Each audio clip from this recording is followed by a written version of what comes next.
We have another game that I did cover in the past, except for this one I actually covered years ago back in 2021, but this one is called Artefacts, and this one is a competitive game where players are going to be building up their own robot and then fighting them against each other in an arena. And although that description might sound a bit brutish and it might make this sound like it's a tactical strategy game or maybe an Ameritrash game, but that's not actually the case at all, because this one is actually a Euro game with quite a lot of depth to it. I was really impressed with this one when I first covered it all those years back, and there's been a lot more playtesting on this game since then and a lot more developments and improvements on the game. And this was a game that was in development for I think 7 years before they launched that original campaign. So I'm not surprised to see that this one has a lot of positive reviews both in the forums as well as the ratings tab on BGG. And although you should always be taking high ratings like this with a grain of salt, especially before a campaign launches, it still is a good sign to see, and it's especially good when you see comments on people's ratings and when you see ratings from basically all over the world. The game is provided on TTS, and it looks like that's where a lot of these reviews came from. And that's really great as well, because it means that you can go ahead and try it for yourself if you are interested in this. But this is a game that utilizes a lot of different mechanisms in really interesting ways.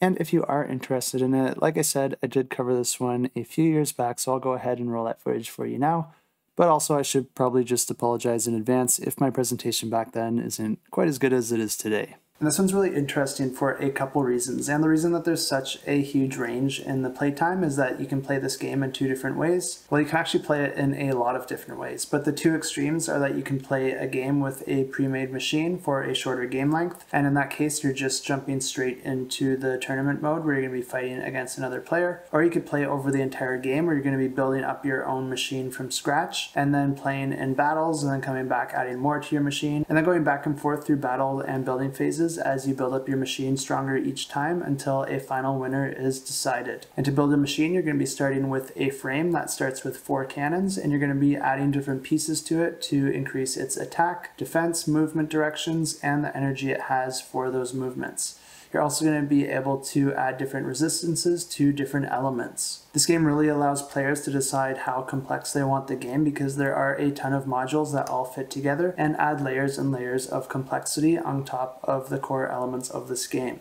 And there's also these little hex tiles that can be included that will change the way that the arena operates, incorporating things like teleportation and other things that will completely change your strategy as you play the game. This is definitely a very ambitious game, and with all the different moving parts and modules that you can include, this kind of seems like a machine of its own, which really helps sell the theme. But I really do hope people like this one, because I really love to see ambitious games like this that are doing something very unique really succeed and bring something new to the industry.